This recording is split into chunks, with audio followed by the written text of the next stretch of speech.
त्या कृपेनेच आम्ही पुढे जातो, त्या कृपेनेच आम्ही जगतो, त्या कृपेनेच आम्ही खातो पितो देवा. तुझ्याशिवाय कोण आहे प्रभू परमेश्वरा? तुझी कृपा आहे म्हणून आम्ही तुला धन्यवाद देतो. आम्ही या कृपेमध्ये टाळ्या वाजून आभार मानूया. आम्ही या कृपेमध्ये टाळ्या वाजून धन्यवाद देऊया. त्याच्या कृपेबद्दल, त्याच्या रोजच्या वाढत्या कृपेबद्दल, त्याच्या नवीन कृपेबद्दल. और हिंदी में मेरे साथ हो रहा है. हे यहोवा महिमा पराक्रम शोभा सामर्थ्य और वैभव तेरा ही है. क्योंकि आकाश और पृथ्वी में जो कुछ भी है वो तेरा ही है. यहोवा राज्य तेरा है, तू सबों के ऊपर मुख्य और महान ठहरा. धन और महिमा तेरी ओर से मिलती है और तू सबों के ऊपर प्रभुता करता. सामर्थ्य और पराक्रम तेरे हाथ में, और तू सब लोगों को बढ़ाना बल देना तेरे हाथ में. इसलिए अब है हमारे परमेश्वर, हम तेरा धन्यवाद करते हैं. तेरे वचन से आज हमसे बात कर. तेरे वचन को और आमीन में स्वीकार आमीन. परमेश्वर पिता तेरा धन्यवाद करते हैं प्रभु जी कि तू यहाँ पर मौजूद है. प्रभु जी तेरी उपस्थिति के लिए हम धन्यवाद करते हैं, तेरी प्रशंसा करते हैं पिता. हर एक व्यक्ति के लिए प्रभु जी तेरी महिमा करते हैं प्रभु जी. हर एक व्यक्ति को प्रभु जी तेरे पवित्र और सामर्थ्य हाथों में सौंप देते हैं प्रभु जी. जैसा हमने बोला है प्रभु जी वैसे प्रभु जी पवित्र आत्मा हमारे जीवन में काम करने जा रहे हैं. इस बात को हम प्रभु जी यीशु के नाम से स्वीकार करें और प्रभु तेरे वचन को हाँ और आमीन में हम स्वीकार कर देगा. यहाँ पर मौजूद हर एक व्यक्ति को प्रभु तेरे वचन से तू बात करेगा और कोई भी व्यक्ति खाली हाथ नहीं जाएगा. प्रभु जी अभी वचन और प्रभु जी तेरी सामर्थ उनके साथ जाते हुए रहेगी. हम प्रभु जी प्रार्थना करते हैं प्रभु जी हर एक व्यक्ति को तेरे पवित्र हाथों में उसे देगा. धन्यवाद देते हुए यीशु मसीह के नाम से मांगते सुनो तू कबूल कर पिता. आमीन.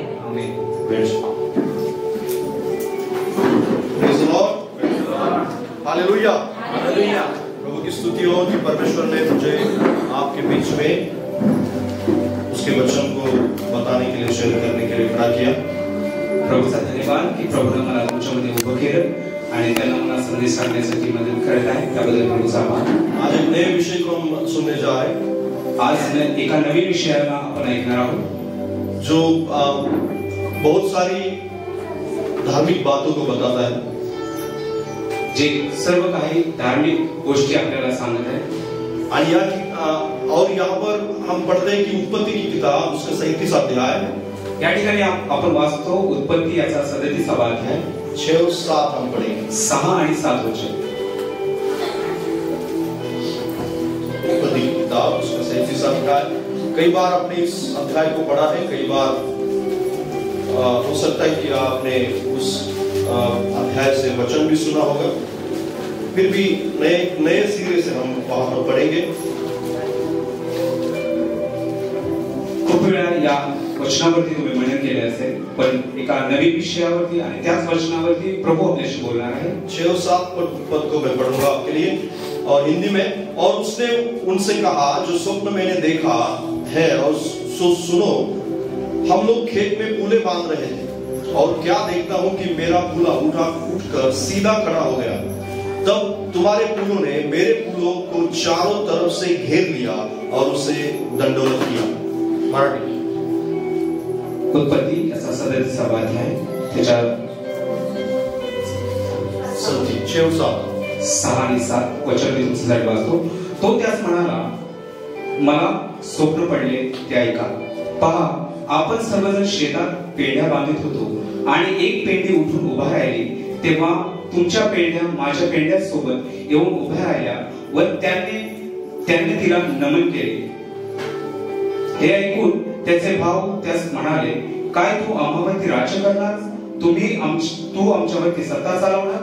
आणि त्याच्या स्वप्नामुळे व भाषणामुळे तर तू त्यांचे अधिकच द्वेष करू लागला. Praise the Lord. हालेलुया.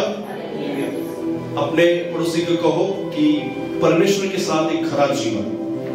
आपल्या शेजाऱ्याला परमेश्वरासोबत एक खरं जीवन. आज इस वचन के द्वारा तू आशीषित होकर जाएगा. आज वचनाच्या द्वारे तुम्ही आशीर्वादित होणार. आज इस वचन के द्वारा तू आशीषित होकर जाएगा. उसके हाथों में हाथ मिलाओ. आज या वचनाच्या द्वारे तुम्ही आशीर्वादित होणार. Praise the Lord. Praise the Lord. अगर आप आशीषित होंगे, बाल से तुम्ही आशीर्वादित होणार. Praise the Lord. Hallelujah. Hallelujah. Yusuf अपने भाइयों के लिए और पूरे घराने के लिए एक आशीष का कारण बना. योसेफ आपल्या संपूर्ण घराण्यासाठी एक आशीर्वादाचं कारण होतं. यूसुफ कौन था आपको पता है? योसेफ कोण होता तुम्हाला माहिती आहे? याकूब का पुत्र था. याकोबाचा तो मुलगा होता. और 11वां पुत्र था. तो 11वा मुलगा होता त्याचा. याकूब को पूरे 12 लड़के थे. याकोबाला एकंदर 12 मुलगे होते. और उसमें से 11 नंबर यूसुफ का था. आणि 11वा नंबर येशूचा होता. यूसुफ को कहा जाता है कि यूसुफ बूढ़ा, जब याकूब बूढ़ा था तो उसके बूढ़ेपन का वो पुत्र था. योसेफ हा त्याला म्हातारपणी झालेला मुलगा होता. जो आहे तो याकोबाचा 11वा मुलगा होता. यूसुफ याकोब का 11वा लड़का था. आणि योसेफ हा लहानपणापासून खूप स्वप्न पाहत होता. यूसुफ बचपन से ही बहुत सारे दृष्टांत को देखता था. मी जसं या ठिकाणी सांगितलं की परमेश्वरासोबत एक खरं आणि एक धार्मिक जीवन, परमेश्वर के साथ एक धार्मिक और एक खरा जीवन. आणि या जीवनाला ज्यावेळेस आपण आपल्या जीवनामध्ये स्वीकारतो, और इस जीवन को जब हमारे अपने जीवन में हम स्वीकार करते हैं, त्यावेळेस आपण या गोष्टी आपल्या जीवनामध्ये जसं योसेफाच्या जीवनामध्ये टप्प्याटप्प्याने घडत गेलं तशा प्रकारे आपण घडताना आपल्या जीवनामध्ये पाहतो. जैसे यूसुफ के जीवन में समय समय पर बदलाव होते गए, वैसे हमारे जीवन में हम देखेंगे. पहिली गोष्ट म्हणजे काय की योसेफ हा याकोबाचा मुलगा असल्या कारणानं याकूब मेंढपाळ होता आणि योसेफ सुद्धा एक मेंढपाळ होता. यूसुफ याकूब का लड़का था, वो भेड़ चरवाहा था और वो योसेफ भी चरवाहा था. आणि म्हणून आपण या ठिकाणी अशी गोष्ट पाहतो की ज्यावेळेस योसेफाला स्वप्न पडलं त्यावेळेस योसेफाला मेंढपाळाचं स्वप्न पडलेलं नाही. जब हम यहाँ पर देखते हैं कि यूसुफ को चरवाहा और उसके संबंधित कोई दृष्टांत नहीं हुआ था. योसेफाला जो दृष्टांत झाला होता, जे स्वप्न पडलेलं होतं ते स्वप्न शेतकऱ्याचं स्वप्न होतं. यूसुफ को जो दृष्टांत हुआ था वो खेती करने वाला दृष्टांत था. आणि योसेफ तर काही शेती करत नव्हता. और यूसुफ तो खेती नहीं करता, तो शेतकरी पण नव्हता. वो फार्मर भी नहीं था. आणि तो मेंढरं पाळणारा व्यक्ती होता. वो चरवाहा था. आणि मेंढरांची राखण करणारा संपूर्ण त्याची फॅमिलीच मेंढपाळ होती. उसका पूरा घराना ही चरवाहा था. तरी सुद्धा परमेश्वर त्याला शेतीचं स्वप्न दाखवलं. फिर भी परमेश्वर उसे खेती करने वाला का दृष्टांत देता है. आणि या स्वप्नांचा अर्थ एक वेगळ्या प्रकारचा स्वरूपात आपल्याला त्या ठिकाणी पाहता येतो. और इस दृष्टांत का अर्थ हम अलग तरीके से देख रहे हैं यहाँ पर. लक्षात घ्या, ज्यावेळेस आपण एक आध्यात्मिक जीवन जगतो, ध्यान रखिए, जब हम लोग आध्यात्मिक अपना जीवन जीते हैं. मी संदेशाचं जो शीर्षक आहे ते शीर्षक तुम्हाला हे सांगितलं की प्रभु सोबत एक आध्यात्मिक जीवन. जब इस टाइटल को हम देखते हैं कि प्रभु के साथ खरा जीवन, प्रभु सोबत एक आध्यात्मिक जीवन जगण्यासाठी आपल्याला ज्यावेळेस आपण त्याच्यासोबत एक प्रामाणिक जीवन जगू लागतो त्यावेळेस देव जे आपण काम करत नाही त्याच्यापेक्षा वेगळं काहीतरी परमेश्वर आपल्याला दाखवतात. जब हम परमेश्वर के साथ खरा जीवन जीते हैं तो परमेश्वर हम कुछ अलग तरीके से हमें बताते हैं. कदाचित तुम्ही एखादं दुकान चालवत असाल, आप दुकान चलाते होंगे. कदाचित तुम्ही कोणता तरी व्यवसाय करत असाल, जब आप कोई भी व्यवसाय करते होंगे, कदाचित तुम्ही कुठेतरी काम नोकरीला असाल, आप नोकरी करते होंगे. पण परमेश्वर स्वप्नामध्ये जर तुम्ही एक आध्यात्मिक जीवन जगू लागाल तर तुमची नोकरी, तुमचा व्यवसाय, तुमचं दुकान याच्या व्यतिरिक्त वेगळंच काहीतरी जे परमेश्वर तुमच्याकडून करून घेऊ इच्छितो त्या गोष्टी तुम्हाला दाखवेल. जब हम परमेश्वर के साथ जीवन जीते हैं तो परमेश्वर जैसा हम लोग जीवन में आप नौकरी करते हैं उसमें बरकत देना जानता है. योसेफाचं जीवन जे आहे ते एक वेगळं जीवन बनणार होतं. नंतर योसेफ का जीवन एक अलग तरीके से बदलाव में से गया. त्याचे सगळे 10 भाऊ आणि त्याच्यानंतर बन्यामीन सुद्धा त्याचा लहान भाऊ हे सगळे जण मेंढपाळ म्हणून जीवन जगणार होते. उसके 10 भाई लोग थे, वो सब चरवाहा बनके अपने जीवन जी रहे. पण योसेफाला मात्र परमेश्वर एक वेगळ्या स्वरूपातल्या गोष्टी दाखवल्या. पण परमेश्वर योसेफ के बारे में अलग तरह की योजना रखता था. त्याला दाखवलं जातं की तू शेतकरी आहेस. उसको बताया जाता है कि तू फार्मर है. आता शेताचा आणि मेंढपाळाचा काही संबंध येत नाही. और यहाँ पर चरवाहा और खेती करने वाला का दूर दूर तक कहीं तक भी संबंध नहीं। पण एक गोष्ट मात्र बघण्यासारखी या ठिकाणी आहे की धार्मिक जीवन ज्यावेळेस आपण खऱ्या अर्थाने जगू लागतो, पर यहाँ पर एक बात को हम यहाँ पर देखते हैं कि जब हम परमेश्वर के साथ अपना धार्मिक जीवन बिताते हैं, त्यावेळेस निश्चित अर्थाने आपण एक वेगळ्या प्रकारच्या गोष्टी पाहतो जे स्वप्नामध्ये आपल्याला परमेश्वर काहीतरी वेगळं दाखवतो। उसके बाद हम देखते हैं कि परमेश्वर हमको जो दृष्टांत में जो बोलते हैं वो एक अलग तरीके से आयाम में हम लेकर जाते हैं। तुम्हाला कदाचित त्या गोष्टीवर विश्वास वाटणार नाही की मला परमेश्वर असं का स्वप्न दाखवतो। आपको विश्वास नहीं होगा कि परमेश्वर जब आपको दृष्टांत देता है तो कैसे दे रहा है। कारण जर याकोबाच्या घरामध्ये योसेफ राहिला असता तर तो एक मेंढपाळ झाला असता। जब याकूब के घर में अगर यूसुफ रहता तो वो भी चरवाही बनता। आणि म्हणून तो मिस्र देशाला ज्यावेळेस गेला त्यावेळेस वेगळ्या प्रकारचं त्याची लाईफ जी आहे ती वेगळ्या प्रकारचं जीवन झालेलं आपल्याला नंतर पाहायला मिळतं। लेकिन जब वो मिस्र में गया तो उसका जीवन एक अलग तरीके से बदल गया। पण ज्यावेळेस तुम्ही धार्मिक जीवन जगू लागता त्यावेळेस देवाचा उद्देश, देवाची योजना तुमच्या बाबतीत नेमकी काय आहे हे तुम्हाला समजू लागतं। पर जब आप परमेश्वर के साथ खड़ा और आत्मिक जीवन बिताते हैं तो परमेश्वर की योजनाओं को आपके जीवन में क्या है वो आपको मालूम चलता है। बरेचसेच लोक देवासाठी काहीतरी करू इच्छितात। बहुत सारे लोग परमेश्वर के लिए कुछ करना चाहते हैं, काहीतरी सेवा करू इच्छितात, कुछ लोग सेवा करना चाहते हैं, काहीतरी त्यांना प्रभूच्या कामामध्ये काहीतरी सहभाग द्यायचा आहे, प्रभु के कामों के लिए उनको अपना सहभागी होना है। अशी इच्छा बाळगणं चांगली गोष्ट आहे, वाईट नाहीये हे काय। ऐसी इच्छा करना अच्छी बात है, पण देवाची योजना आणि देवाचा उद्देश आपण निश्चित अर्थाने समजून घेतला पाहिजे। परमेश्वर की योजना और उसके उद्देश्यों को समझना जरूरी है। योसेफ लहानपणापासूनच देवाच्या उद्देशासाठी आपलं जीवन तयार करत होता। यूसुफ बचपन से ही अपने जीवन में जो परमेश्वर ने उसे उद्देश दिया, अगदी लहानपणीच त्याला या गोष्टीची जाणीव होऊ लागली होती की मी मेंढपाळ जे काम करताय ते काम मी करणार नाही। उसे ऐसा बचपन से लगता था कि जो चरवाहा काम करता है वो मैं काम नहीं करूंगा। भाऊ जसं जगताय तशा प्रकारची त्याची लाईफच नव्हती, त्याचं जीवनच नव्हतं। जैसे उनके भाई जीते थे वैसी उनकी लाइफ नहीं थी। तुम्हाला सगळं माहिती आहे योसेफाच्या म्हणजे याकोबाच्या 10 मुलांचा आणि योसेफाचा इतिहास जो आहे त्या इतिहासाविषयी जास्त सांगण्याची गरज नाही। आपको मालूम है याकूब और उसके बेटों का जो इतिहास है उसके बारे में ज्यादा बताना जरूर नहीं। त्याचा मुलगा जो आहे रौबेन सगळ्यात मोठा मुलगा होता। रौबेनाने काय केलं, शिमोनाने काय केलं, लेवीने काय केलं, त्याच्यानंतर यहुदा चौथा मुलगा होता त्याने काय केलं, या सगळ्या गोष्टी पाहिल्या। कारण यहुदानी आपल्या सुनेसोबत व्यभिचार केला, त्याच्यानंतर रौबेनाने आपल्या स्वतःच्या सावत्र आईसोबत व्यभिचार केला, त्याच्यानंतर लेवी आणि शिमोन जो आहे त्यांनी तर एका नगराचा पूर्णपणे सगळ्या नगरातल्या लोकांना मारून टाकलं। हे सगळं तुम्हाला माहिती आहे। जब आप पढ़ते हैं कि रोबन के बारे में या फिर उस यूसुफ के बारे में या फिर उनके जितने बच्चे हैं उनके बारे में आप देखते हैं कि यहाँ पर उनका जीवन आपको मालूम है। या ठिकाणी आपल्याला पाहायला मिळते एक गोष्ट की योसेफ जो आहे तो योसेफ 10 भावांच्या पेक्षा खूप वेगळा भाऊ आहे। कारण त्याचं जे जीवन आहे त्याची एक वेगळ्या प्रकारची लाईफ आहे, त्याची वेगळ्या प्रकार लहानपणापासूनच तो त्याच्या जीवनाला पूर्णपणे एक वेगळ्या ट्रायंगलनी वेगळ्या अँगलनी घेऊन चाललेला।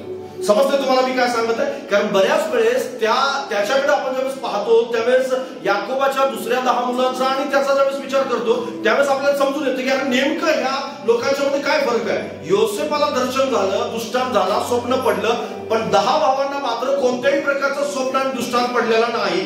Praise the Lord. कारण त्या ठिकाणी त्यांची लाईफस्टाईल किंवा त्यांचं जीवन जगण्याची पद्धत आणि योसेफाचे जीवन जगण्याची पद्धत ही वेगळी जीवन पद्धती होती। Praise the Lord.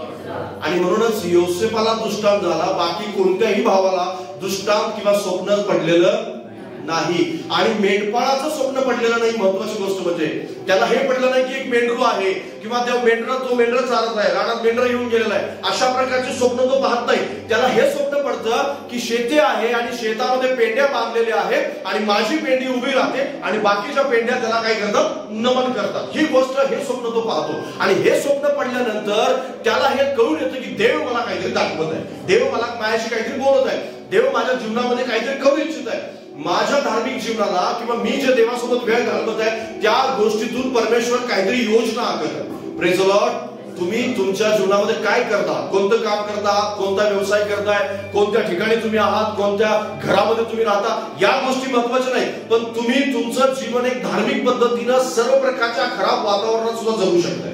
Praise the Lord. कोणत्याही प्रकारचं तुमचे भाऊ काय करत असतील मला माहित नाही, तुमचे भाऊ कदाचित आपण कारण देतो की माझे भाऊ असे म्हणून मी असा आहे, माझी बहीण अशी आहे म्हणून मी असा आहे, माझं आई वडील असे आहेत म्हणून मी असा आहे, माझा शेजारी असा वागतो म्हणून मी असा आहे. पण तुम्हाला माहिती आहे का, सगळ्या वाईट वातावरणामध्ये योसेफ धार्मिक जीवन जगत. Praise the Lord. सगळे वाईट, सगळे लोक वाईट जीवन जगत होते. योसेफ, रौबेनाची स्टोरी वेगळी होती, यहुदाची स्टोरी वेगळी होती, शिमोन आणि लेवीची स्टोरी वेगळी आहे, आणि त्याचे अजून भाऊ जे आहेत इस्साकार असेल, आणि त्याच्यानंतर नफ्ताली असेल, आणि जुबलून असेल, या सगळ्यांची स्टोरी जी आहे ती वेगवेगळी स्टोरी आहे. पण या सगळ्यांच्या स्टोरीमध्ये योसेफाची स्टोरी मात्र सगळ्यात वेगळी स्टोरी आहे. हालेलुया. योसेफाचं जीवनच वेगळ्या प्रकारचं जीवन आहे, आणि म्हणून तर डायरेक्ट परमेश्वर त्याच्याशी बोलतो. Praise the Lord. कुठल्याही भावाशी परमेश्वर बोललेला नाही जे योसेफाशी परमेश्वर बोलतो. तुम्हाला माहिती आहे, यहुदाची निवड करेपर्यंत योसेफ आणि त्याचा मुलगा इफ्राईम हे इस्रायल राष्ट्रामध्ये खूप श्रेष्ठत्वावरती होते, किंवा त्यांचं जे आहे ते पूर्ण इस्रायल लोकांना लीड करण्यासाठी महत्वाची गोष्ट ते करत होते, आणि एक पिढी नाही तर जवळपास 4 पिढ्या ते लीड करत होते. Praise the Lord. हालेलुया. लक्षात घ्या, योसेफ एक धार्मिक जीवन जगणारा व्यक्ती होता, आणि म्हणून तर देव त्याच्याशी बोलला. ज्यावेळेस तुम्ही आध्यात्मिक जीवन जगू लागाल ना, मग देव स्वप्नाद्वारे बोलेल, दृष्टांतातून बोलेल, वचनातून बोलेल, देवाच्या सेवकाद्वारे बोलेल, कोणत्याही गोष्टीद्वारे देव तुमच्या जीवनाचा उद्देश तुम्हाला प्रगट करेल. कारण उद्देश प्रगट झाल्याशिवाय राहणार नाही, योजना तुमच्या समोर आल्याशिवाय राहणार नाही. देव त्याची योजना निश्चित अर्थाने प्रगट करेल. तुमची कदाचित धडपड असेल, पण तुमच्या धडपडीपेक्षा तुम्हाला आध्यात्मिक जीवन जास्त जगायचं आहे. कारण बरेच लोक काय करतात माहिती आहे काय, धडपड जास्त करतात आणि आध्यात्मिक जीवन कमी जगतात, आणि त्यांना असं वाटतं माझ्या धडपडीनं, माझ्या हातपाय मारलेली, मी ह्याला मस्का मारलेली, त्याला मस्का मारलेली, देवाचं माझ्यावर कृपा होईल, देवाचं लक्ष माझ्यावर होईल. नाही, देवाचं लक्ष वेधण्याची एकच गुरुकिल्ली आहे, एकच किल्ली आहे, ती म्हणजे कोणती? आध्यात्मिक आणि धार्मिक जीवन जगणं, पवित्र जीवन जगणं. त्याच्याशिवाय तुम्ही देवाला आकर्षितच नाही करू शकत. Praise the Lord. हालेलुया. आपली कष्ट, आपली मेहनत हे माझ्या लाईफ मध्ये मी खूप केलेलं. कारण बऱ्याच वेळेस मला सुद्धा असं वाटायचं, ज्यावेळेस मी सुरुवात केली होती त्यावेळेस मला सुद्धा असं वाटायचं की नाही मी आकर्षित करू शकतो देवा. देव आकर्षित होत नाही आपल्या कष्टाने, देव आपल्या मेहनतीने आकर्षित होत नाही. देव देवासोबतचं आपलं जे नातं आहे त्याने आकर्षित होतो. देव आपलं त्यासोबतचं एक पवित्र जीवन आहे ना, त्यांनी देव आकर्षित होतो. कारण देवाला तीच गोष्ट जास्त आवडते. लक्षात घ्या, तुम्ही काय कष्ट करतात, मेहनत करतात मला माहित नाही, तुम्ही करू नका असं मी म्हणणार नाही, पण तुम्ही करत राहा, पण देव तुमच्याकडे आकर्षित नाही होणार. तुम्ही धडपड करत राहा, तुम्हाला असं वाटत नाही की देव माझ्याकडून काहीतरी करून घेतोय, पण नाही. देवाला आकर्षित करण्याची एकच पद्धत आहे, पवित्र जीवन जगणे, त्यासोबत एक नातं प्रस्थापित करणं. आणि योसेफचं ते नातं होतं बरं. म्हणून तर डायरेक्ट देवानी त्याच्या लाईफ विषयी नाही तर सगळ्या याकोब वंशाचा सगळा दृष्टांत त्याला दाखवला. Praise the Lord. कारण त्याला दाखवलं की तुझेच भाऊ तुला नमन करतील ह्या गोष्टी. कारण पुढं जवळपास 20 वर्षानंतर जी घडणारी गोष्ट, त्या गोष्टी अगोदरच परमेश्वर योसेफला दाखवतो. किती मोठी गोष्ट लक्षात घ्यावी. कारण परमेश्वर त्याला हे सगळं दाखवतो. आणि योसेफ त्यावेळेस किती वर्षाचा होतो? 17 वर्षाचा होता. 17 वर्षाचा. 17 वर्षाचा असताना स्वप्न पडणं धार्मिक जीवन जगल्याशिवाय शक्य नाही बरं. कारण 17 वर्षाच्या मुलाला हे माहिती होतं पवित्र जीवन जगायचं. म्हणून तर पोटिफराच्या घरात तो पापात पडला नाही. पापात न पडण्याचं कारण काय माहितीये काय? असाच प्रसंग त्याचा भाऊ यहुदाच्या जीवनात पण आला होता, पण तो यहुदा सहज फसला. बन्यामीनाच्या जीवनात, रौबेनाच्या जीवनात पण आला होता, पण रौबेन सहज फसला. पण योसेफाच्या जीवनात सेम प्रसंग आला, त्यावेळेस योसेफ फसला नाही. Praise the Lord. हालेलुया. का फसला नाही योसेफ? कारण योसेफ सुरुवातीपासून धार्मिक जीवन जगला. तुम्ही धार्मिक असाल ना, लोकांनी तुमच्यावर कृपा करावी म्हणून तुम्हाला वाट पाहण्याची गरज नाही. ऑटोमॅटिक परमेश्वर तुमच्यावर कृपेचा मार्ग तुमच्यासाठी उघडेल. योजना तयार केल्या जातील, उद्देश बनवत जाईल, आणि तुम्हाला उचलून आणून तिथं बसवलं जाईल. उचलून आणून तुम्ही तिथं जाऊन धडपड करून याला मागं सार, त्याला मागं सार, याला बाजूला ढकल, त्याचं नाव खराब कर, त्याचं नाव खराब कर, त्याच्याविषयी चुगली कर, हे सगळं करून कसं तरी जाऊन मी तिथं पोहोचतो असं म्हणाल तर तुम्ही तिथं कधीच पोहोचणार. तुम्हाला माहिती आहे योसेफाने यातलं काहीच केलं नाही. योसेफ शांतपणे देवासोबत, देवाचं भय बाळगून शांत, जिथं तो आहे तिथं ते चांगलं काम करतो, तिथं धार्मिक जीवन जगला. कुठं होता तो? याकोबाजवळ होता, त्यावेळेस धार्मिक जीवन जगला. पोटिफराच्या घरात धार्मिक जीवन जगला. जेलमध्ये तो होता, जेलमध्ये सुद्धा धार्मिक जीवनच जगला. त्यानं राज दरबारी जाण्यासाठी गाडी मात्र धडपड केली नाही. तर देवाने त्याला उचलून आणलं, मिस्रात सुद्धा उचलून आणलं, पोटिफराच्या घरातून उचलून जेलमध्ये आणलं, जेलमधून उचलून फारोच्या दरबारात उभं केलं आणि त्याला पंतप्रधान बनवलं. Praise the Lord. हालेलुया.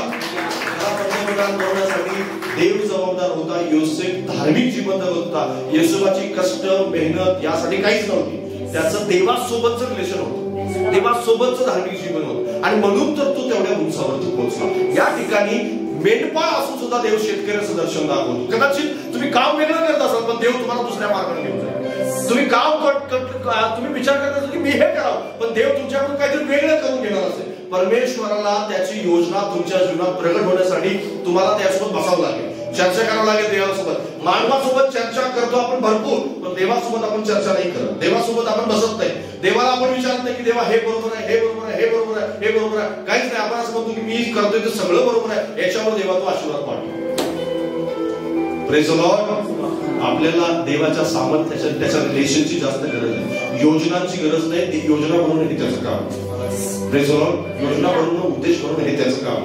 तो योजना बनवतो आपल्यासाठी आणि त्या सिद्धीस पण नेतो. कारण योजना आपण बनवू शकतो पण सिद्धीस नेण्याचं सामर्थ्य आपल्या हातामध्ये नाही. पण जर त्याने योजना बनवली तर तो सर्व पृथ्वी हलवून तुमची त्याची योजना तो सिद्धीस नेणार. हालेलुया. कारण त्याला पृथ्वी हलवण्याचं सामर्थ्य आहे, त्याजवळ माणसं बदलण्याचं सामर्थ्य आहे, मन बदलण्याचं सामर्थ्य आहे, त्याच्याजवळ प्रत्येक गोष्ट चेंज करण्याचं सामर्थ्य आहे. हालेलुया. आणि म्हणून तुम्ही काय करा, देवासोबत एक धार्मिक जीवन जगायला चालू करा. कारण तुम्हाला परमेश्वर योजना दाखवेल, परमेश्वर तुमच्यासाठी काहीतरी नवीन बनवेल. तुम्ही त्याच भिजापेट्या सगळ्या गोष्टीमध्ये राहू नका आणि म्हणू नका प्रभू याच्यावर तो आशीर्वाद पाहतो. नाही, परमेश्वर वेगळं काहीतरी करू इच्छितो आणि त्याला साथ दिली पाहिजे. आपण धार्मिक जीवन जगतो. योसेफाने ते केलं आणि योसेफ आनंदाने पोटीपाराच्या घरात आहे, कुरकुर करत राहिला नाही. म्हणून तर कितीतरी वर्षानंतर भाऊ ज्यावेळेस नमन करतात ना त्यावेळेस त्यांनी बदला घेतला नाही त्यांचा, तो त्यांना क्षमा करतो मोठ्या मनाने आणि म्हणतो कारण देवाची ही योजना होती असं तो म्हणतो त्यावेळेस. हालेलुया. कारण त्याला हे लहानपणी 17व्या वर्षी समजलेलं होतं. Praise the Lord. दुसरी गोष्ट 37व्या वचनामध्ये लिहिलेलं आहे.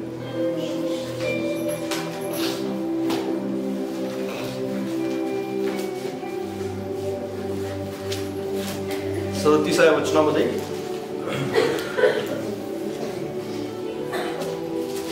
मी वाचतो तुमच्यासाठी.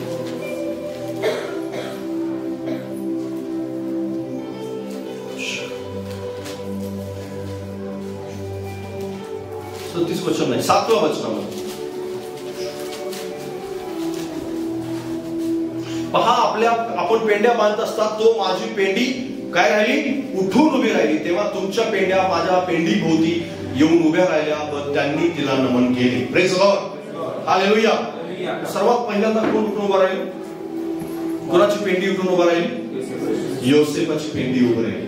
Praise the Lord. बाकी सगळ्या काय केल्या होत्या, बाकी सगळ्या खाली झोपलेल्या होत्या किंवा खाली होत्या, नंतर त्या नमन करण्यासाठी उभ्या राहिल्या. Praise the Lord. हालेलुया. योसेफाची पेंडी जी आहे ती उभी होती. लक्षात घ्या, ज्यावेळेस आपण आपल्या जीवनामध्ये एक आध्यात्मिक जीवन जगत असतो, आजूबाजूला सगळे जे आहेत ती सगळी लोक कदाचित तुमचं अनुकरण करतीलच असं नाही. Praise the Lord. कदाचित तुमचं अनुकरण ते करणार नाही. तुम्ही कदाचित त्यांच्या दृष्टिकोनातून अयोग्य व्यक्ती असाल आणि तुम्ही त्यांच्या दृष्टिकोनातून कदाचित तुम्हाला त्याला असं वाटतं की तुम्हाला फाजील धार्मिक समजते, असं पण असू शकतं. कारण लक्षात घ्या, योसेफ त्याच्या सगळ्या भावांच्या मध्ये फाजील धार्मिक होता. त्याला लोक असं समजत होते, भाऊ असं समजत होते, बघ तो द्रष्टा आला. त्याला भाऊ काय बोलवायचे, तो द्रष्टा आला, आता तो काहीतरी येऊन आम्हाला सांगेल, असंच त्याला बोलवायचं. पण बायबल सांगतं की मी दृष्टांतात पाहिलं की माझी पेंडी उठून उभा राहिली. Praise the Lord. बाकी सगळे झोपले होते पण मी उभा होतो. Praise the Lord. कोणी उभा राहो अथवा न राहो, अन्यायाविरुद्ध, अपवित्रतेविरुद्ध, पापाविरुद्ध आणि वेगवेगळ्या प्रकारच्या वाईट गोष्टींच्या विरुद्ध तुम्ही उभा राहा. लोक उभा राहतात पण न राहू, तुम्हाला उभं राहायचं. हालेलुया.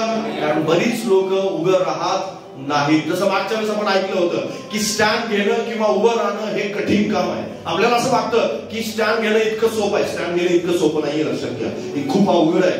कारण आजूबाजूचे सगळे जण आपल्या लाईफ मध्ये खुश आहेत, आनंदी आहेत आणि मीच काय एवढा मोठा शाणा, म्हणून आपल्या स्वतः सुद्धा आपल्या मनामध्ये एक प्रकारचं एक दूषित भावना येण्याची शक्यता असते. आपल्याला नेहमी असं वाटतं अरे मीच काय एवढा मोठा शाणा आहे, बाकी सगळे तर काही करत नाहीये. तुमच्या गल्लीमधून, कदाचित तुमच्या एरियामधून, तुमच्या मोहल्ल्यातून किंवा तुम्ही अपार्टमेंट मध्ये राहत असाल तर त्या अपार्टमेंट मधून एकच तुमच्या फ्लॅट मधला एकच व्यक्ती आध्यात्मिक जीवन जगतो आणि येशूवर विश्वास ठेवतो. कदाचित तुमची सोसायटीची मीटिंग असेल, एखादी समाजाची मीटिंग असेल आणि त्याच्यामध्ये तुम्ही उभं राहताय म्हणताय मी येशूवर विश्वास ठेवतो, मग सगळे लोक जे काही समजा 100-200 माणसं आहेत ते सगळे जण तुम्हाला खाली बसवते आणि तुम्ही एकटेच उभं राहता. सोपं आहे हे सगळं? निश्चित अर्थाने खूप अवघड आहे. कारण त्या 100 उभं राहणं आणि असं म्हणणं की मी येशूवर विश्वास ठेवतो, माझा येशू ख्रिस्तावर पूर्णपणे विश्वास आहे, मी त्याला तारणारा म्हणून स्वीकारले आणि त्याच्याच वचनावर मरेपर्यंत चालण्याचा माझा निर्णय आहे, ही गोष्ट उठून उभा राहून म्हणणं हे सोपं नाही. तरी सुद्धा देवाच्या शक्तीने मात्र ते सोपं आहे. कारण एक दिवस असा येईल की त्या सगळ्या लोकांना, जे 100 लोक तुमच्या एकट्याचं ऐकत आहेत, ते सगळे लोक तुमच्याकडे पाहून तुमचा हेवा करतील आणि ते म्हणतील की याला देवाने आशीर्वादित केलेलं आहे, याचं जीवन त्या आपल्या सगळ्यांच्या पेक्षा शांतीमध्ये, आनंदामध्ये, आणि हा खूप देवाच्या सामर्थ्यापासून भरलेला व्यक्ती आहे. Praise the Lord. लक्षात घ्या, जर उभे राहाल तुम्ही तर नमन करताना पण भावाला पहा. हालेलुया. पण उभं राहणं गरजेचं आहे. माझं योसेफाची पेंडी उभी राहील आणि उभी राहून, कारण ते स्वप्न दाखवलं होतं परमेश्वराने की तू उभा राहशील आणि सगळेजण तुला नमन करायचे. Praise the Lord. कारण परमेश्वराची योजना होती की त्यानं उभं राहावं. परमेश्वराची योजना होती की कठीण परिस्थितीत सुद्धा त्यानं उभं राहावं आणि असं म्हणावं की हो, मीच आहे तो व्यक्ती की ज्या व्यक्तीद्वारे परमेश्वर काम करणार आहे, माझ्या फॅमिलीला वाचवण्याचं काम परमेश्वर करणार आहे माझ्याकडे. हालेलुया. कदाचित तुमचे आई वडील असं तुम्हाला खाली बसवायचा प्रयत्न करतील, घरातले लोक, समाज खाली बसवायचा प्रयत्न करेल, पण तुम्हाला मात्र स्टँड उभं राहायचंय. कारण उभं राहण्याद्वारे तुम्ही खूप काही मोठी गोष्ट करू शकताय. स्तोत्र संहिता 84 अध्याय 11 वचन.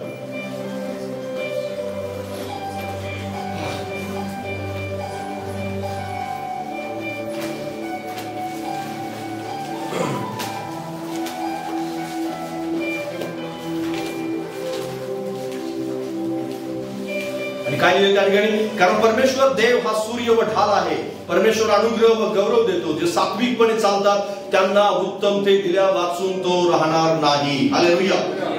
प्रभू सोबत एक खरं जीवन जगणं म्हणजेच काय बरं? देवासोबत स्टँड घेणं. जसं आपण म्हणतो रीड की हड्डी हिंदीमध्ये म्हणतात त्याला. म्हणजे जो कणा आहे ना आपला पाठीचा, जो कणा आहे तो पाठीचा कणा विश्वासणाऱ्यांचा काय झालेला माहिती आहे? आता मोडलेला आहे. ते फ्लेक्झिबल झाले. ते काय झाले? फ्लेक्झिबल झाले, लवाळ्यासारखे. पेत्राला परमेश्वर येशू ख्रिस्त एक दिवस बोलवत होता आणि तुम्हाला माहिती आहे काय बोलत होते? काय म्हणाला माहिती आहे पेत्राला येशू ख्रिस्त? शिमोना, शिमोना, माझ्यावर प्रीती करतोस काय? आणि शिमोनाचा अर्थ काय होता माहिती आहे? लवाळा. लवाळा माहिती तुम्हाला? लवाळा प्रमाणात माहिती? लवाळा म्हणजे गवत, पाण्यातलं गवत. कशाचं गवत? कशातलं गवत? जमिनीवरच नाही, पाण्यातलं गवत. मग पाण्याचा ज्यावेळेस प्रवाह येतो गवत उभा असतो. पाण्याचा प्रवाह येतो त्यावेळेस गवत वाकतं खाली, पाणी निघून जातं, परत गवत स्ट्रेट होतं. पाणी परत येतं, परत लवाळा वागतो, परत स्ट्रेट होतो. विश्वास करणारा पाठीचा कणाच नाही आहे. विश्वास करणे लवाळ्यासारखे. काय आहे? लवाळ्यासारखे. परिस्थिती येईल तशा प्रकारे ते त्याची धार्मिकता चेंज होती. परिस्थिती येईल, परिस्थिती कितीही कठीण असू द्या, तुम्ही लवाळा नाही हे लक्षात घ्या. बाजूला सांगा तू लवाळा नाहीस. तुला पाठीचा कणा असला पाहिजे. बाजूला सांगा पाठीचा कणा असला पाहिजे. पाठीचा कणा म्हणजे काय? की तुम्ही पाठीचा कणा आपल्याला काय करतो? सरळ ठेवतो. पाठीचा कणा आपल्याला काय ठेवतो? सरळ ठेवतो. ज्याला आपण माकड हाड म्हणतो, किंवा जे हाड इतर प्राण्यांच्या मध्ये नाहीये, ते उभे राहू शकत नाही 2 पायावर. पण आपणच असे एक व्यक्ती आहोत जी परमेश्वराने बनवलेली की आपण 2 पायावर उभा राहतो. कोणत्या गोष्टीमुळे? त्या कण्यामुळे. जो जर कणा मोडला तर माणूस वागतो खाली. मग आपल्याला पण हात आणि पाय चारीवर चालवलं लागेल. पण आपण उभे आहोत या कण्यामुळे उभे आहोत. हालेलुया. जर तुमच्यात कणा असेल तर तुम्ही ताट उभे असणार. जर तुमच्यात कणा असेल, तुम्ही लवण्यासारखे नसाल, तर निश्चित अर्थाने तुम्ही उभे राहाल. कठीण परिस्थिती, वाईट चाललेलं आहे, आजूबाजूला निंदा चाललेली आहे, टीका चाललेली आहे, बऱ्याच गोष्टी वेड्या वाकड्या होत आहेत आणि तुम्हाला असं वाटतंय की आता उभं राहणं अशक्य आहे. त्यावेळेस तुम्ही उभं राहिला, त्यावेळेस परमेश्वर तुमच्या सोबत आहे. योसेफासोबत देव होता कारण तो उभा राहिला. आणि उभा राहिल्यामुळे काय झालं माहितीये? त्याच्यासाठी देवाची योजना जी आहे ती पूर्ण झाली. जर तू उभा राहिला नसता, पोटीपराच्या घरात असेल किंवा त्याच्या भावांनी त्याला ज्यावेळेस विकलं, मारलं, खंड्यात टाकलं, त्यावेळेस जेलमध्ये ज्यावेळेस टाकला, पडला, त्यावेळेस सुद्धा तो उभा राहिला नसता तर तू कधीच पंतप्रधान झाला नसता. पण तो पंतप्रधान झाला. याचं कारण काय माहितीये? त्या देवाची योजना पूर्ण झाली. याचं कारण काय? की तो उभा राहिला. प्रत्येक ठिकाणी तो उभा राहिला. प्रत्येक ठिकाणी पाठीचा कणा त्याचा काय होता? ताट होता. तुम्ही सुद्धा ताट असलं पाहिजे, अगदी स्ट्रेट.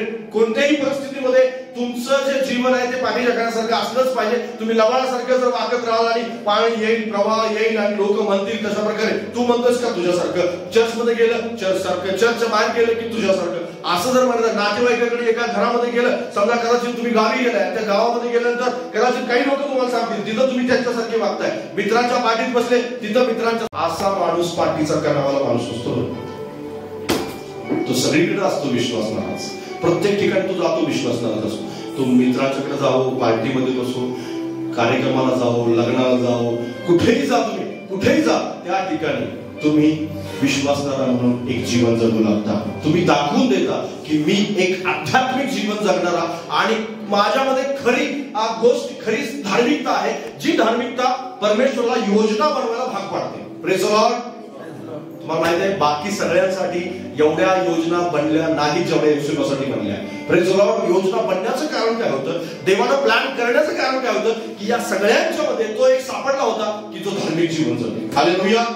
तुमच्या फॅमिलीमध्ये तुम्ही दिसायला पाहिजे तेव्हा की तुम्ही धार्मिक जीवन जगणार आहात. तुमचं वय मॅटर नाही करत, तुमचं रंग, तुमचं शिक्षण आणि उंची, बांधा, ह्या सगळ्या गोष्टी मॅटर नाही करत. मॅटर एकच गोष्ट करते की तुम्ही आध्यात्मिक जीवन जगता की नाही जगता. जर जगत असाल तर परमेश्वर तुमच्याद्वारे काम करणार. हालेलुया. कारण परमेश्वराची इच्छा आहे, त्याची योजना आहे की तुमच्या जीवनामध्ये पाठीचा कणा असलाच पाहिजे. कारण जर तो कणा नसेल तर निश्चित अर्थाने तुमच्या सोबत स्वर्ग उभा राहणार नाही. बाजूला सांगा, जर तू पाठीच्या कणाने उभा राहशील तर स्वर्ग तुझ्या बरोबर उभा राहील. येशूबरोबर स्वर्ग उभा राहिला होता का? निश्चित अर्थाने राहिला होता. ज्यावेळेस स्टेफन मरत होता ना, त्यावेळेस येशू ख्रिस्ताला उभा राहताना त्यांनी पाहिलं. का उभा राहिला येशू ख्रिस्त? कारण स्टेफन कठीण परिस्थितीत उभा राहिला. आणि त्या ठिकाणी बायबल असं सांगतं की स्टेफनाने येशूला नाकारलं नाही, येशूची वचनं नाकारली नाही, तर स्टेफनाने मरण पत्करलं. पण येशू सोबत तो प्रामाणिक आहे. त्याच्यासाठी येशू ख्रिस्त उभा राहिला. आणि येशू ख्रिस्त उभा राहिला तर देवदूत सगळे उभा राहिले. कारण येशू उभा राहतो त्याने सगळे त्याचे सेवक उभे राहिले. हालेलुया. हालेलुया. तुम्ही उभे राहाल तर स्वर्ग तुमच्यासाठी उभा आहे. तुम्ही उभे राहाल तर देवदूत तुमच्या बाजूला उभे असतात. तुम्ही उभे राहाल तर परमेश्वर तुम्हाला कधीच त्या कठीण परिस्थितीत सोडत नाही. तुम्ही एक शब्द बाहेर काढला तर 10 शब्द तुमच्या मुखातून काढण्यासाठी पवित्र आत्मा त्याच्या फोर्स सहित येतो. लगेच तो मदत करतो तो. आणि तुम्हाला लगेच काय बोलावं, काय नाही बोलावं, काय काय कशाला उत्तर द्यावं, कशाला नाही द्यावं, या सगळ्या गोष्टी त्या ठिकाणी समजू लागतात ज्या ठिकाणी तुम्हाला उभं राहण्याची गरज आहे. हालेलुया. आणि जर तुम्ही कराल तर निश्चित अर्थाने एक धार्मिक जीवन म्हणून तुमच्या जीवनामध्ये हे होईल. कारण बायबल अजून तिसरी गोष्ट, तुमचं जीवन एक पारदर्शी जीवन असलं पाहिजे. निसूत्रे याचा 28 अध्याय 13 वचन.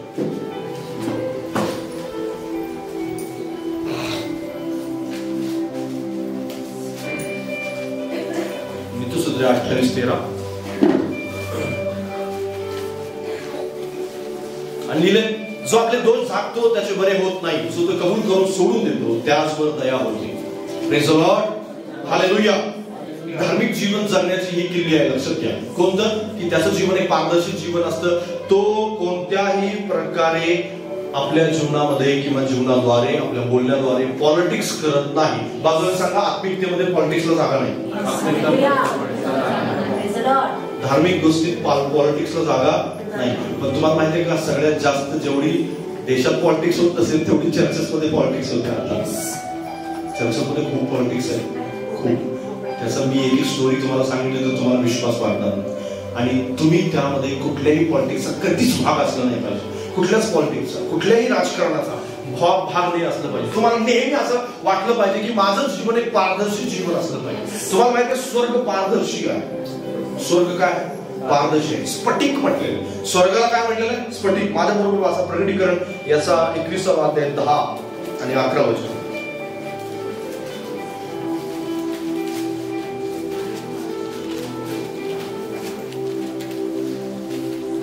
प्रकटीकरण 21, 10, 11. आणि काय लिहिलं त्या ठिकाणी? तिच्या ठाई देवाचे तेज होते, तिची कांती अति मोलवान रत्नासारखी, ती स्फटिकाप्रमाणे लेख लखलखणाऱ्या यास्पे खड्यासारखी होती.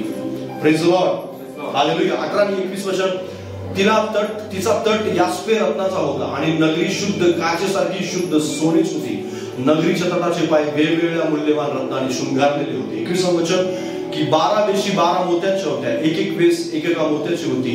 नगरातील मार्ग पारदर्शक काचेसारखा शुद्ध सोनेच होता. Praise the Lord, hallelujah. आपण अशा ठिकाणी जाणार आहोत ज्या ठिकाणी रस्ते पारदर्शक आहेत, रस्ते पारदर्शक आहेत, भिंती पारदर्शक आहेत आणि सर्व वेशी पारदर्शक आहेत. तिथल्या सगळ्या गोष्टी पारदर्शक आहेत. तिथं लपवण्यासारखं कोणतंच पाप नाही, कोणत्याच गोष्टी नाही. तर आता आपण आपलं जीवन पारदर्शक का बनवू नये? Praise the Lord. कारण योसेफाचं जीवन काय होतं? पारदर्शी जीवन होतं, पारदर्शी. त्याच्या जीवनामध्ये लपवण्यासारखं काय होतं का? अगदी भोळ्यापणामध्ये तो आलाय, बापाला सांगतोय, आपल्या भावाला सांगतोय की मला असं स्वप्न पडलं की मी पाहिलं की शेतामध्ये पेंड्या बांधलेल्या, तर तुमची माझी पेंडी उभी राहिली आणि तुमच्या पेंड्या मला नमन करताय. त्याच्यानंतर तो म्हणतो 11 सूर्य चंद्र ताऱ्यांनी मला काय केलं? नमन केलं, मला नमन केलं. बापाला सांगितलं, भावाला सांगितलं. त्याच्या मनात काय होतं का? त्याच्या मनात काहीच नव्हतं. त्याच्या मनामध्ये भेदभाव होता का? त्याच्या मनात हे मला द्वेष करतील, हसतील आणि माझ्यावर रागवतील, चिडतील आणि माझं काहीतरी नुकसान करतील, असं त्याला काहीच वाटलं नाही. अगदी सोप्या पद्धतीने त्याला सांगितलं. असं करायला नाही पाहिजे होतं, कारण त्या गोष्टीमुळे त्याचं खूप नुकसान झालं. पण त्यांनी केलं मात्र खरं, कारण तो पारदर्शी होता, तो धार्मिक जीवन जगत होता.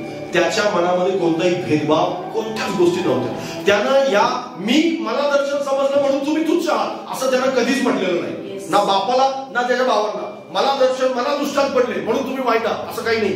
मी संदेश सांगतोय म्हणून तुम्ही सगळेजण चुकीचं करताय, अशा प्रकारचा काही अर्थ होत नाही. लक्षात घ्या. कारण परमेश्वर जो संदेश मी तुम्हाला सांगत आहे तो मला सुद्धा लागू आहे. कारण तुमचं जीवन पारदर्शी होण्याची गरज आहे, तसं माझंही जीवन पारदर्शी झालं पाहिजे. कारण बऱ्याच वेळेस आपण पारदर्शीपणाकडे जास्त लक्ष देत नाही. आपल्याला वाटतं ही गोष्ट लपली पाहिजे, ही गोष्ट लपली पाहिजे, ही गोष्ट लपली पाहिजे, ही गोष्ट लपली पाहिजे. मग कदाचित बायकोपासून काही लपवत असेल, माणूस दुसऱ्यापासून काही लपवत असेल, विश्वासणाऱ्यापासून काही लपवलेलं आहे आणि आपल्या सोबत्यापासून, मित्रापासून काही लपवलेलं आहे, जोडीदारापासून, कदाचित पार्टनर असाल तुम्ही, पार्टनर पासून काहीतरी लपवलेलं, काहीतरी लपवण्याचा सतत माणूस प्रयत्न करत असतो. आणि ह्या लपवण्याच्या प्रयत्नामध्ये संसार मोडतात, भांडणं होतात आणि देवापासून माणसं जास्त करून लांब जातात. लक्षात घ्या. बऱ्याचशाच वादविवादाची कारण हे लपवून आहे, पारदर्शी जीवन नाही, पॉलिटिक्स आहे. ज्या पॉलिटिक्स मुळे धार्मिकतेमध्ये कुठल्याही राजकारणाला कधीच जागा नाही. दुसरा कोणताही माणूस असू द्या, तो कितीही वाईट जीवन जगत असेल का, पण त्याच्याविषयी, त्याच्या विरोधात किंवा कुठल्याही प्रकारे त्याचं नुकसान होईल असं काही बोलण्याचा आपल्याला काहीच अधिकार नाही. लक्षात घ्या. कारण आपण भल्याचं बोलू शकतो, तुमचा निर्णय तुम्ही सांगू शकताय की मी असं करणार आहे, मी असं वागणार आहे, बस हा तुमचा निर्णय आहे. पण त्यांनी काय करावं, त्यांनी काय करू नये आणि त्याने जर काय नाही केलं तर असं त्याचं होणार आहे आणि अशा होतीलच असं काहीही बोलण्याची गरज नाही. कारण असं बोलण्याने आपण केवळ आणि केवळ त्याच्या गोष्टीची निंदा करत असतो, टीका करत असतो. याच्या व्यतिरिक्त दुसरं काय होत नाही आणि याच्यातून काहीच निष्पन्न होत नाही, काही चांगलं निघत नाही. Praise the Lord, hallelujah. विश्वास देण्याने निश्चित अर्थाने आपलं जीवन पारदर्शक ठेवायचा जास्तीत जास्त प्रयत्न केला पाहिजे. मग कोणताही व्यक्ती का असेना, तुमच्या समोर कोणताही विश्वासणारा असेल, अविश्वासणारा असेल, त्याच्या समोर तुम्हाला विशेष करून खरं बोलायचं आहे. आपलं जीवन होता होईल तेवढं 99% तुम्ही ठेवू शकता निश्चित अर्थाने. 1% कदाचित जाणतेपणे, अजाणतेपणे आणि तुमच्या हिताच्या काही गोष्टी तुम्ही लपवून ठेवा. पण बऱ्याच वेळेस आपण अशा प्रकारच्या गोष्टी न करता सतत एखाद्या माणसाला सवय लागली असते, काहीतरी लपवत राहायचे, काहीतरी लपवत राहायचे, काहीतरी लपवत राहायचे. आणि लपवण्याचं सगळ्यात मोठं साधन आता हे झालेलं आहे. बऱ्याच गोष्टी याच्यामुळे सुद्धा बिघडत चालतात. कारण का त्यांना असं वाटतं की लपवलं तर ठीक आहे, काही नाही, एवढं काही टेन्शन येण्यासारखी आणि एवढं काळजी करण्यासाठी गरज नाही. दुष्टांत नाही होणार, देव योजना नाही होणार तुमच्यासाठी. कारण तुम्ही देवाच्या नजरेत धार्मिक व्यक्ती नाही. लक्षात. देवाची योजना त्याच्याच जीवनामध्ये प्रगट होते आणि त्याच्याच जीवनात पूर्ण होते जो धार्मिक जीवन जगतो. देव भीरू जो व्यक्ती असतो, ज्याला देवाचं भय असतं सतत आणि त्याच्या अंतःकरणामध्ये तो पारदर्शी जीवन जगण्याचा होता होईल तेवढा प्रयत्न करतो. कारण यरूशलेम पारदर्शी असणार आहे, स्वर्ग पारदर्शी असणार आहे, रस्ते पारदर्शी असणार आहे, त्याच्या वेशी पारदर्शक असणार आहेत आणि त्या नगरात आणि त्या यरूशलेमेत कायमसाठी राहणाऱ्या नगरामध्ये आपल्याला जायचं आहे. आणि त्या नगरात जाण्यापूर्वी तुमचं आणि माझं जीवन हे पारदर्शी बनवलं पाहिजे. कारण जो पारदर्शी असेल तोच तिथं जाणार, जो पारदर्शी नसेल, जो आपल्या जीवनामध्ये सगळ्या गोष्टी लपवून ठेवत असेल, तो त्या पारदर्शी नगरामध्ये कधीच प्रवेश करू शकत नाही. आणि योसेफ पारदर्शी होतो. आणि म्हणून तर त्याच्यासाठी योजना बनवली. आध्यात्मिक जीवन जगणं, ज्याला आपण खरं आध्यात्मिक जीवन म्हणतो, ते योसेफाजवळ होतं. आणि म्हणून तर त्याच्या जीवनामध्ये आपल्याला या पारदर्शकपणाला आपण पाहतो. आणि लक्षात घ्या, पारदर्शीपणा हा टेम्पररी नसतो, कधीच तो तात्पुरता नसतो. आज तुम्ही पारदर्शी आहात, उद्या मात्र सगळं काही. रविवारी खूप होली आहे आणि सोमवारपासून शनिवारपर्यंत काहीच तसं करण्याची गरज नाही, असं जर म्हणत असाल तुम्ही, निश्चित अर्थाने तुम्ही मिस्टेक करताय. कारण तुम्ही रोज तशाच प्रकारे आहात. जसं मी मगाशी सांगितलं की प्रत्येक ठिकाणी तुम्ही गेल्यानंतर आध्यात्मिक किंवा एक विश्वासणारा आहात, तसेच प्रत्येक ठिकाणी गेल्यानंतर तुम्ही धार्मिक व्यक्ती आहात, पारदर्शी आहात. लपवण्यासारखं तुमच्या जीवनामध्ये काहीच राहिलेलं नाही. बऱ्याच लोकांना असं वाटतं की लपवल्याने माझ्या जीवनामध्ये काहीतरी भलं होईल. पण लक्षात घ्या, परमेश्वर त्याच्या बाजूला कधीच उभा राहत नाही. जो व्यक्ती अशा प्रकारच्या लपवाछपीमध्ये जास्त पटाईत आहे, तो काहीतरी काम करताना दिसून येईल, तुम्हाला काहीतरी थोडीशी प्रगती करताना दिसून येईल. कारण दावीद राजा एकदा परमेश्वरासमोर गेला आणि म्हणाला की प्रभू, तू अन्याय करणाऱ्यावरती, चुका करणाऱ्यावरतीच कृपा करतो. बघा तो कसा लबानासारखा वाढलेला आहे, त्या जीवनामध्ये कशा प्रकारची प्रगती केलेली आहे. परमेश्वर त्याला उत्तर देतो आणि म्हणतो, एक दिवस असा येईल की त्याचं सगळं जे वाढलेलं झाड आहे ते एका क्षणामध्ये नाही सोडलं. आणि तू पाहशील तुझ्या डोळ्यांनी, कारण धार्मिक कधी घडत नाही, लक्षात घ्या. आणि दुर्जन मात्र वाऱ्याने उडून जाणाऱ्या वृक्षासारखेच आहे. आणि ते तसेच असतं नाही, कारण देवाचं वचन खोटं बोलत नाही, देवाचं वचन खरं बोलतं. आणि जर खरं बोलतंय तर आपण निश्चित अर्थाने या गोष्टीकडे लक्ष दिलं पाहिजे की माझं जीवन कसं पारदर्शी होईल. कारण खरा धार्मिक व्यक्ती पारदर्शी असतो. बाजूला सांगा, खरा धार्मिक व्यक्ती पारदर्शी असतो. पहिले शमूएलचं पुस्तक 18 अध्याय आणि 5 वचन माझ्यासोबत वाचा. चौथी गोष्ट मी तुम्हाला सांगतो या ठिकाणी.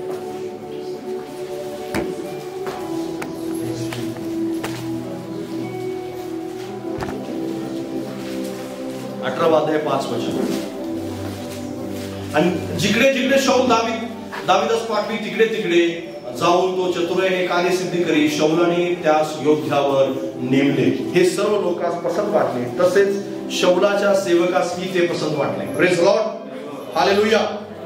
या ठिकाणी आपल्याला पाहायला मिळते की शौल हा राजा आहे, दावीद त्याचा काय आहे बरं, सेवक आहे. पण एक गोष्ट योसेफाच्या जीवनात जी होती ना, तीच दावीदाच्या जीवनात पण पाहायला मिळते आपल्याला. Praise Lord. होती का? कोणती गोष्ट आहे माहिती तुम्हाला ती, की अधीन राहण्याची गोष्ट. त्या जीवनामध्ये अधीनता होती आणि योसेफाच्या जीवनात पण ती अधीनता होती. याकोबाचं तो सहज सोप्या पद्धतीने ऐकत, अगदी त्याला दुष्टांत झाला म्हणून तो काही वरती झाडावर चढून बसला नाही. बायबलमध्ये असे खूप लोक आहेत की जे स्वतः खूप सामर्थ्य होते तरी पण काही सामर्थ्य नसलेल्या माणसाच्या अधीन राहिले. Praise the Lord. अपरिपूर्ण माणसाच्या अधीन राहिले. सगळ्यात मोठं उदाहरण प्रभू येशू ख्रिस्ताचं उदाहरण. Praise the Lord. सगळ्यात मोठं उदाहरण कोणतं उदाहरण आहे? प्रभू येशूचं उदाहरण. प्रभू येशू ख्रिस्त अपरिपक्व आई वडिलांच्या 30 वर्ष अधीन राहिला. किती वर्ष अधीन राहिला? 30 वर्ष. योसेफ आणि मरिया परिपक्व होते, परिपूर्ण होते, खरे धार्मिक होते, जास्त येशूपेक्षा जास्त होते, मोठे येशूपेक्षा मोठे नव्हते, कारण येशू सारखं कोणीच नाही दिसत. तरी सुद्धा येशू ख्रिस्त अशा अपरिपक्व आणि अपरिपूर्ण आई वडिलांच्या 30 वर्ष अधीन राहिले. कधीच त्याच्याकडे सामर्थ्य होतं सगळ्या गोष्टीचं, कोणत्याही गोष्टीत सामर्थ्य. हवेतून पैसे तयार करणार सामर्थ्य होते, सोनं हवेतून काढू शकत होतं, कारण निर्माण करताना तोच आहे. त्याच्या शब्दाद्वारे सगळं काही झालेलं आणि निश्चित अर्थात जर तो सगळं आहे तर तो सगळं करू शकत होता. पण 30 वर्षात त्याला काहीच केलेलं नाही, आज काहीच नाही केलं. आणि तो शांतपणे वाट पाहत राहिला, अगदी शांतपणे. दाविदाला परमेश्वराने सांगितलं होतं की नेक्स्ट राजा कोण आहे? तू आहेस. पुढचा राजा कोण आहे? तू आहेस. तरी सुद्धा शौल ज्याला देवाचा आत्मा सोडून गेला होता त्याच्या अधीन दावीद राहिला, त्याच्या अधीन राहिला. आणि जे काही शौल त्याला सांगत होता तो रोज जाऊन करायचा. त्याला माहिती होतं की ह्या लढाईत कदाचित माझा मृत्यू होऊ शकतो. तरी सुद्धा बायबल सांगतं की दावीद शौलाची आज्ञा पाळून जायचा आणि विजय प्राप्त करून यायचा. Praise the Lord. हालेलुया. कधीही शौलाची आज्ञा त्यांनी त्याच्या अधीन असताना अवमानली नाही. कधीच तो म्हणाला नाही की तू माझ्यावर अधिकार पण गाजवतोयस आणि मी राजा पुढचा आहे, तुझा पहिले मृत्यू आणणार आहे मी. पण तसं म्हटलेलं नाही. बायबल स्पष्टपणे सांगतं शौल त्याच्या हातात सापडला तरी सुद्धा त्याने मारलं नाही त्याला 2 वेळा. इतका दावीद प्रामाणिक होता. का? त्याच्याजवळ सामर्थ्य नव्हतं मारण्याचं, काय सैनिक नव्हते, त्याला तलवार चालवता येत नव्हती. जवळ 64 लढाई जिंकल्या, त्या माणसाला एका माणसाला मारता आलं नसतं का? सहज तो मारू शकला असता. तरी सुद्धा तो म्हणाला की देवाच्या अभिषेकावर मी कधी हात चालवणार नाही. Praise the Lord. हालेलुया. आणि हीच गोष्ट देवाला आवडते बरं, हीच गोष्ट. हीच गोष्ट देवाला आवडते, ही अधीनता जी आहे ना ती देवाला आवडते. अशा माणसाविषयी देव योजना तयार करतो, अशा माणसाविषयी देव प्लॅन बनवतो, देव काहीतरी योजना तयार करतो आणि याच्यासाठी मला काहीतरी करायचं, कारण हा खरंच धार्मिक जीवन जगत आहे.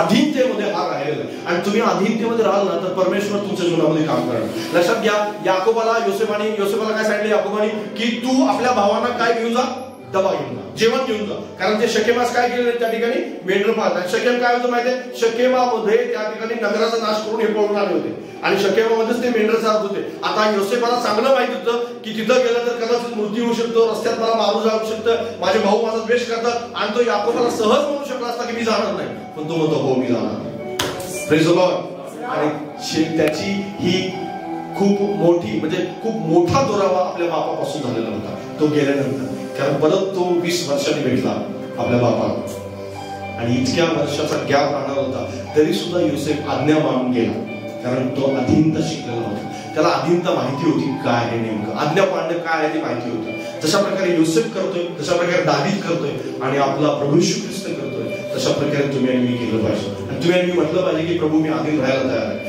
अधीनतेमध्ये एक वेगळ्या प्रकारचं देवाचं सामर्थ्य आहे, देवाची शक्ती आहे. कारण देव आपल्या सामर्थ्याची तयारी करतो, आपल्या बळाची तयारी करतो, आपल्या योजना फुलफिल करण्यासाठी, आपलं परिपूर्ण करण्यासाठी देव त्यामध्ये काम करत असतो. 30 वर्ष प्रभू येशू ख्रिस्तासाठी काम चालू होतं माहितीये. रस्ते चालू होते, रोमन सरकार बरंच काम करत होतं त्या काळामध्ये. रस्त्याची वाहतुकीची व्यवस्था चालू होती, रस्त्याची व्यवस्था चालू होती. कारण येशू ख्रिस्ताला कुठं फिरायचं होतं, संपूर्ण गालील, संपूर्ण यरुशलेम आणि सगळ्या नगरामध्ये त्याला संपूर्ण इस्रायल देशामध्ये फिरायचं होतं आणि इस्रायल देशामध्ये येशू ख्रिस्ताच्या फिरण्याची तयारी चालू होती. हालेलुया.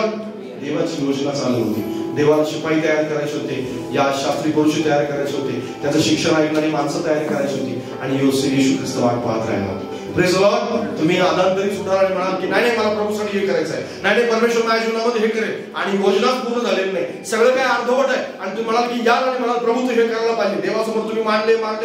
देव म्हणेल अरे वाट तर पहा, अजून काम व्हायचंय, अजून काम व्हायचंय आणि योग्य वेळ आला तर सगळं काही इम्प्लिमेंट होईल. हालेलुया. एक दिवस येशू ख्रिस्त आला आणि सगळ्या तोपर्यंत येशू ख्रिस्ताची कोणालाच काही माहिती होती, कोणालाच माहिती नव्हतं. येशू पाण्यातून वर आला रे आला, लगेच त्याच्यावरती पवित्र आत्मा. Praise the Lord. हालेलुया. आणि त्याच्यानंतर 40 दिवसानंतर लगेच आपण पाहतो की हजारोच्या संख्येने येशूच्या मागे लोक होती. हालेलुया.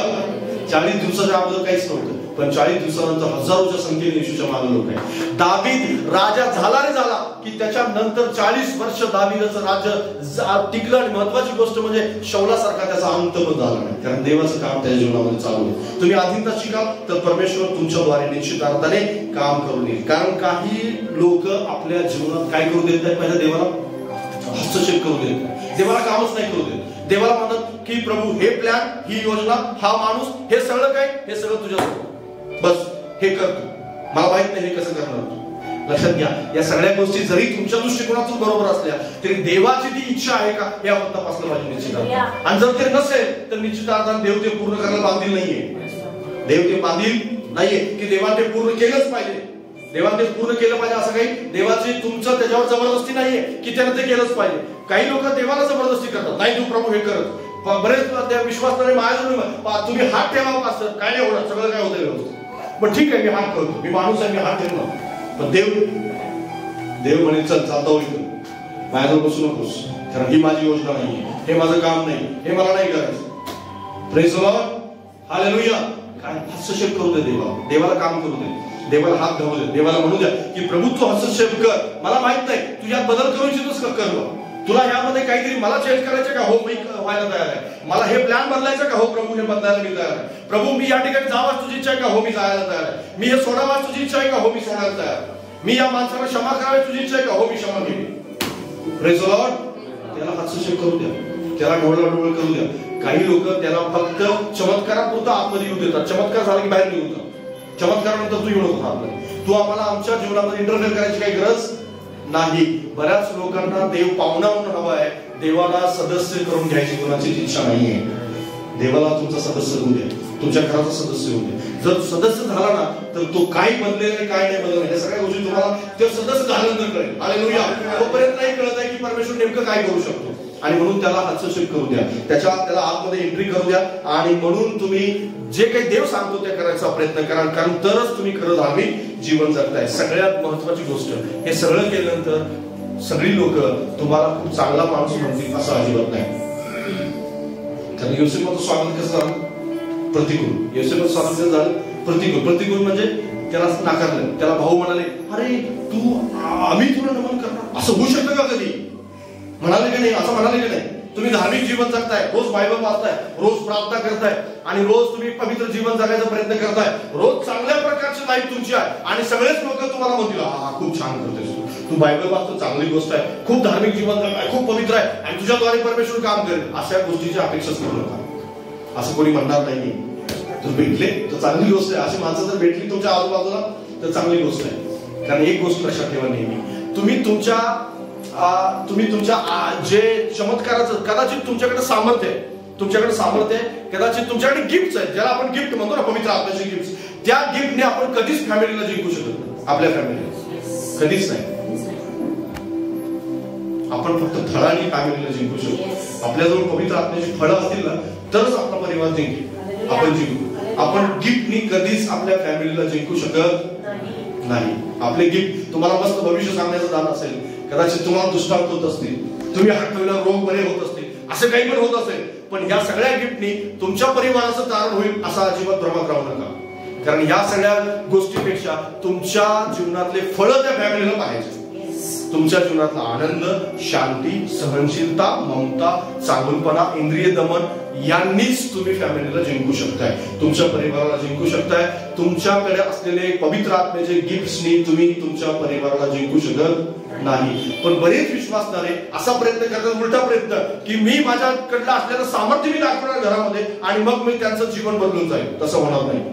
तसं तुम्ही प्रयत्न करत राहा आणि ते काहीच होणार नाही. मोठ्या लोकांचा अनुभव हा केवळ माझा नाही, बऱ्याच मोठ्या लोकांचा, ज्यांच्या स्टेजवरती हजारो चमत्कार झाले, अशा लोकांचा हाच अनुभव आहे. मी जो सांगत आहे सेम अनुभव आहे, की त्यांच्या गिफ्टद्वारे त्यांनी त्यांच्या परिवाराला जिंकलं नाही, आणि त्यांनी हे कबूल केलं की गिफ्टद्वारे काही जिंकता येत नाही परिवारातली माणसं. ती कदाचित त्यांना असं वाटत राहील नेहमी, हा सर्व लोकांचं मी खूप चांगलं काम करतो, पण याच्या फॅमिलीमध्ये कसं झालेलं आहे, काय प्रॉब्लेम नाही. योसेफाला त्यांनी द्वेष केला, योसेफाचा द्वेष केला. आई वडील सुद्धा त्याला म्हणाले, अरे तू आम्ही तुला नमन करणार, हे कसं काय स्वप्न तुला पडेल. योसेफ नाराज झाला का? योसेफ नाराज झाला. योसेफानं स्वप्नच पाहायचं बंद केलं का? नाही. धार्मिक जीवन जगायचं बंद केलं का त्यांनी देवासोबत नातं बिघडवलं का? नाही. देवासोबत नातं सेम ठेवलं तर नाही, बिघडवलं नाही. तो प्रामाणिक राहिला, सगळं काही करत राहिला, आणि पोटीपाराच्या घरात असेल, जेलमध्ये असेल, एक दिवस आला आणि तो फारच बरोबर आहे. Praise the Lord, hallelujah. लक्षात घ्या, जर तुम्ही तुमचं धार्मिक जीवन कुणाकडे पाहून कधीच बंद करणार नाही, तुमची प्रार्थना तशीच चालू राहू द्या. लोक द्वेष करो, मत्सर करो, काही करो, लक्षात घ्या, माझं देवासोबत नातं आहे. तुमचं नातेवाईकासोबत नातं आहे का जसं देवासोबत आहे?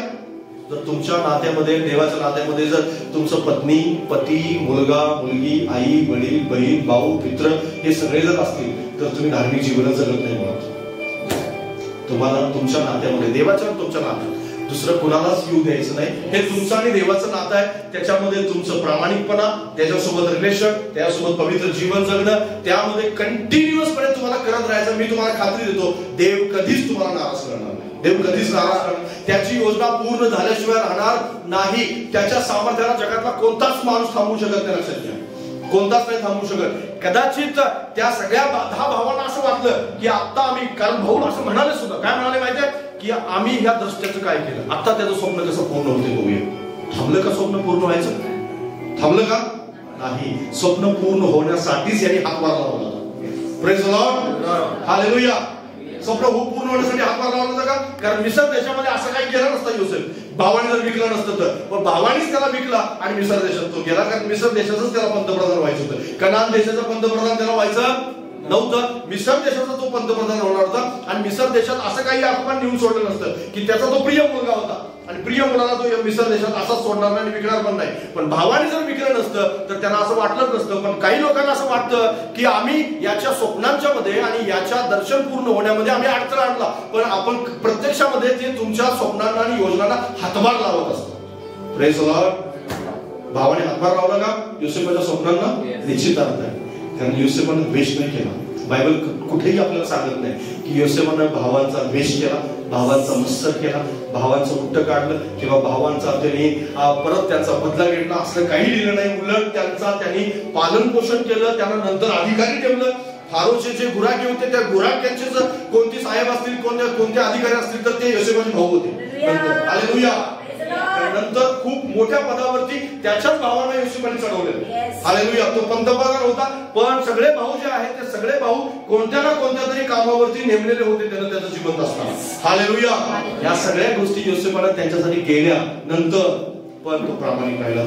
लक्षात घ्या, कदाचित फॅमिलीतले लोक तुमचा द्वेष करतात, नाही असं नाही, तुमचा द्वेष करतील, मत्सर करतील, तुम्हाला फाजील धार्मिक बनतील, कदाचित तुमच्या प्रार्थनांच्या मध्ये व्यत्यय येईल, असं तुम्हाला वाटेल की हे सगळं बंद करावं. पण लक्षात घ्या, बंद नाही केलं तर देवाची योजना तुमची आहे. हालेलुया. देवाचं सामर्थ्य तुमचं आहे. देव तुमच्या बाजूला भक्कमपणे उभा आहे आणि परमेश्वर ते पूर्ण करतो. तुम्हाला काही वाटू द्या, लोकांना काही वाटू द्या, कदाचित आता दिसणार नाही, लगेच एका दिवसात दिसणार नाही, 2 दिवसात दिसणार नाही, एका महिन्यात दिसणार नाही, पण एक दिवस असा येईल की तुमच्या फॅमिलीतले जे द्वेष करतायत तेच म्हणतील की अरे याच्या जीवनामध्ये असं काही होत आहे, याच्या जीवनामध्ये. कारण खरं धार्मिक जीवनाचं हे मूळ आहे की देवाची योजना पूर्ण होते. कारण खरं धार्मिक जीवन जो जगतो ना, अशी लोक शोधत आहे परमेश्वर ही खरे धार्मिक माणसं अशी शोधत आहे. पॉलिटिक्स करणारे भरपूर सापडतात, त्याला बाजूला सारणारे आणि कसं तरी पुढे जाणारे असे भरपूर जण आहे, भरपूर जण आहे. लोकांच्या मुंडक्यावर पाय देऊन पुढे जाणारे असे भरपूर जण दिसतील. पण लक्षात घ्या, खरं धार्मिक जीवन शांतपणे देवासोबत वेळ घालणारे, जसं ब्रदर इथे सांगतो रात्री 1:30 वाजता ते प्रार्थना करतो, असं प्रार्थना करणारी माणसं खूप कमी आहेत. लक्षात घ्या, अशा लोकांची त्याला गरज आहे. कारण जो देवासोबत प्रामाणिकपणे काम करतोय, कदाचित ते कुणालाही दिसत नसेल, पण एक दिवस असा येईल की तुम्ही त्या डोंगरावर बसलेल्या नगरासारखं लोकांना दिसा. बायबल सांगतं जसं पेंड्यांनी नमन केलं योसेफाच्या पेंडीला, तशा प्रकारे परमेश्वराची लोक तुम्हाला पाहतील आणि म्हणतील की ह्याचं गमक खरं गुडघ्यावरती आहे. परमेश्वरासोबत यांनी वेळ घालवलाय, परमेश्वरासोबत यांनी आपला टाइम दिलेला आहे, परमेश्वरासोबत त्याचं एक नातं आहे म्हणून तो उंचावरती आहे. बरेच लोकांना आपलं उंचावर पाहतो आणि आपण असं म्हणतो अरे हा एवढ्या उंचावर कसं काय गेला. त्याचं धार्मिक जीवन तसं आहे. लोकांना सारून गेलेले लोक असतात ना, तिथे जास्त काळ टिकत नाहीत बरं कधीच. लोकांना जे बाजूला सारून जातात ना, कसं तरी करून कसं तरी विजय प्राप्त करायचा आहे असं म्हणणारे कधीच उंचावर जास्त काळ टिकत नाही. पण बायबल असं सांगतं की त्याचे पाय आढळ ठेवतो परमेश्वर. कुणाचे पाय? धार्मिक माणसाचे. हालेलुया. बायबल सांगा धार्मिक माणसाचे पाय आढळ असतात. धार्मिक माणसाचे पाय आढळ असतात. जो व्यक्ती दुसऱ्यांच्या वरती पॉलिटिक्स करून वरती पोहोचलेला आहे त्याचे पाय आढळ नसतात कधी, तो अस्थिर असतो. बायबल सांगतं परमेश्वर त्याला निसरड्या जागेवर उभा करतो. कशा जागेवर उभा करतो? निसरड्या जागेवर. निसरडी जागा काय असते की तिथून कधीही पडण्याची शक्यता असते. पण निसरड्या जागेवर जायचं की अढळ ठिकाणी जायचं ते तुमच्या हातामध्ये. धार्मिक जीवन जगा तर निश्चित अर्थाने प्रभू तुम्हाला अढळ ठिकाणी घेऊन जाईल की जिथं तुम्हाला कोणतंही सामर्थ्य, कोणतीही शक्ती. योसेफ त्याच्या पूर्ण लाईफ मध्ये पंतप्रधान, प्रेज द लॉर्ड, त्याच्या लाईफ मधून कोणत्याही प्रकारे त्याच्या 4 पिढ्यांना त्याचा आशीर्वाद उपभोगत राहिले. हालेलुया. कारण ज्या राजाला योसेफाची माहिती नव्हती तो आल्यानंतर छळ सुरू झाला, पण तो येईपर्यंत योसेफाची कृपा तो मरून गेला तरी चालू होती लोकांच्या वरती. हालेलुया. परमेश्वर तुमच्या जीवनामध्ये असंच काम करू इच्छितो आणि तुमच्या जीवनात परमेश्वर या गोष्टी पूर्ण करो. आमेन. या आपण सगळेजण डोळे बंद करूया, उभे राहूया आपण.